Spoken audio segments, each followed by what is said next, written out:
شرح لی صدری ویسر لی امری واحلل عقدۃ من لسانی یفقہوا قولی۔ شہ نشین پہ تشریف فرما ونچت بہوجن اگھاڑی کی یووا آواز، ونچت بہوجن اگھاڑی ونچتوں کی زندہ آواز، آر ایس ایس کے چھاتی پر چڑھ کر بولنے والی آواز، بی جے پی کی اوقات یاد دلانے والی آواز عالی جناب سجات امبیڈکر صاحب، اسی طرح حضرت مولانا رشید مدنی صاحب، شہر عزیز شہر اورنگ آباد کے تمام ذمہ داران، نگر سیوک، پولیٹیکل دوستوں، میں آپ تمام کو سب سے پہلے تو عید الفطر کی پرخلوص مبارکباد دیتا ہوں۔ اور آپ نے ایک چھوٹے سے دعوت نامے پر ہمارے دعوت نامے کو قبول کر کے اس ایونٹ میں حاضری دی، اس لیے میں آپ تمام کا شکریہ ادا کرتا ہوں۔ جس طرح آپ نے یہ دیکھا کہ عید ملن کا کارکرم ہے، تو ہم نے یہ کوشش کی تھی کہ تقاریر زیادہ نہ ہو، سجات دادا اور آپ لوگ آپس میں ملے، اس کے لیے یہ پروگرام بہت جلدی ختم ہو کر جو ہے تو ضیافت بھی شروع ہوگی، اور اس کے بعد آپ سجات دادا سے سکون سے عید ملن بھی کریں گے۔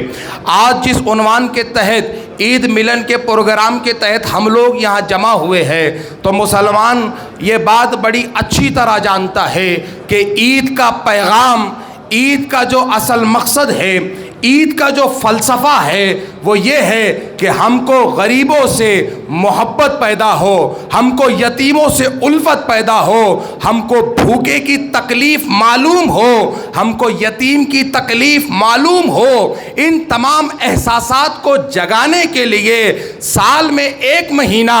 اللہ رب العزت نے رمضان المبارک کے نام سے ہم کو دیا، اور یہ کہا کہ اس ایک مہینے میں ہم لوگ پریکٹس کریں کہ کس طرح جب کسی کے گھر میں کھانا نہیں ہوتا ہے تو وہ فاقے کشی کی زندگی گزارتا ہے، تو ہمارے گھر میں کھانا ہونے کے باوجود اللہ نے کہا ایک مہینہ بند کرو تاکہ وہ فاقہ کش کا آپ کو تکلیف سمجھ میں آ سکے۔ اور ایک مہینہ گزارنے کے بعد جب عید آتی ہے، خوشیوں کا موقع آتا ہے، تو اللہ رب العزت نے ہم پہ جو ہے تو صدقہ فطر واجب کیا تاکہ ہم صدقہ فطر ادا کر سکے۔ اس لیے ادا کر سکے کہ محلے میں، بستی میں، گلی میں، شہر میں کوئی ایک فرد ایسا نہ رہے جو عید کی خوشیاں میں شامل نہ ہو، جو عید کی خوشیاں منا نہ سکے، تاکہ اس کے گھر میں اناج پہنچے، تاکہ اس کے گھر میں عید کے کپڑے پہنچے،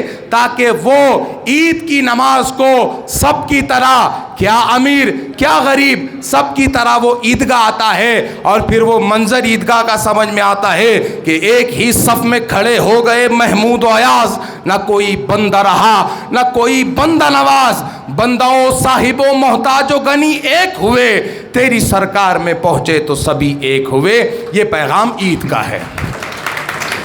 یہ پیغام عید کا ہے۔ اور اللہ رب العزت نے امت مسلمہ پر، انسانیت پر احسان کے طور پر سرکار نامدار کی ہستی کو مکہ المکرمہ میں پیدا کیا، آپ پہ نبوت اتاری، آپ نبوت کو لے کر ہجرت کر کے مدینہ میں گئے، اور مدینہ میں اللہ کے نبی نے جو کام کیا ہے وہ آج کے سیاست دانوں کو، کیونکہ یہاں پر بہت بڑا طبقہ شہر کے سیاست دانوں کا ہے، میں آپ تمام کا شکریہ ادا کرتا ہوں کہ ونچت بہوجن اگھاڑی کی اس مختصر دعوت میں آپ آئے ہیں۔ اور جب ہم لوگ کہیں نہ کہیں سیاست سے وابستہ ہے تو ہمارا کام ہے سیرت نبی سے وابستگی رکھے، تو آپ کو سمجھنا چاہیے کہ اللہ کے نبی نے جب مدینہ المنورہ میں آپ نے گئے تو آپ نے یہ اعلان کیا کہ کوئی کسی بھی قبیلے سے آتا ہو، کوئی کسی بھی جات سے آتا ہو، کوئی کسی بھی جماعت سے آتا ہو، آپ جو ہے تو عیسائی ہو سکتے ہو، آپ یہودی ہو سکتے ہو،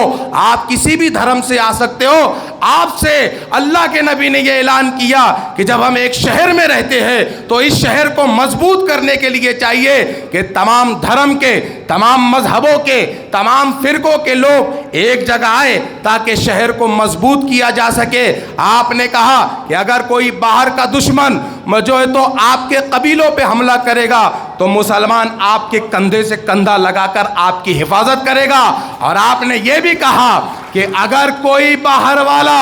مسلمانوں پہ حملہ کرے گا تو آپ کا کام ہے کہ کندھے سے کندھا لگا کے ہمارے ساتھ میں کھڑے رہے. یہ اتحاد کی سیاست اللہ کے نبی نے ہم کو جو ہے تو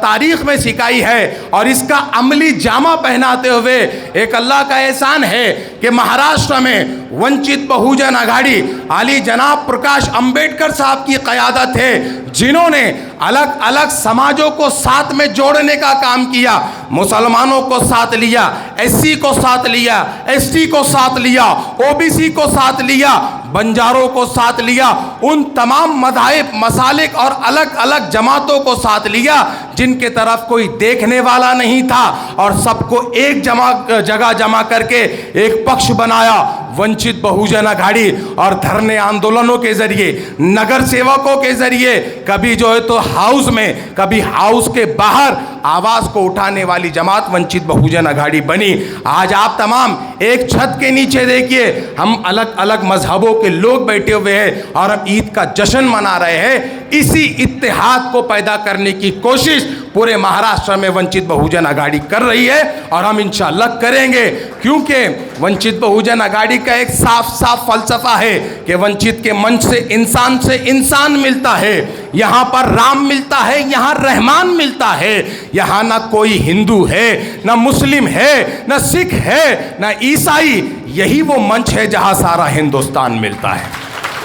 تو اتحاد قوم کی سب سے زیادہ ہم کو ضرورت ہے. ونچت بہوجن اگاڑی جہاں پر الگ الگ مدوں پہ کام کرتی ہے, جب مسلمانوں پہ اللہ کے نبی کی شان میں گستاخیوں کے معاملے آئے, سب سے آگے قدم اٹھانے والی جماعت ونچت بہوجن اگاڑی تھی. حضرت مولانا رشید مدنی صاحب بیٹھے ہوئے ہیں, اور رشید مدنی صاحب کی قیادت میں علی جناب پرکاش امبیڈکر صاحب نے ایک بل کو بنایا تھا, اس کا نام محمد پیغمبر بل تھا. اور اس بل میں یہ کہا گیا تھا کہ اگر آپ کوئی اللہ کے نبی کے شان میں گستاخی کرے گا تو کم سے کم 10 سال جیل میں جائے گا. اس طریقے کا کام کرنے والی ونچت بہوجن اگاڑی ہے. میں آپ تمام کا تہہ دل سے شکریہ ادا کرتا ہوں. ہم کو سجات دادا کو سننا ہے. آخر میں یہ کہتا ہوں کہ آپ کو جانے کی کوئی جلدی نہیں ہے. آپ تمام لوگ عید ملنے کے لیے آئے ہیں, اور دادا یہاں پر آپ سے عید مل کر جائیں گے, تو کسی قسم کا کوئی گڑبڑ نہیں ہے. اس کے بعد روایتاً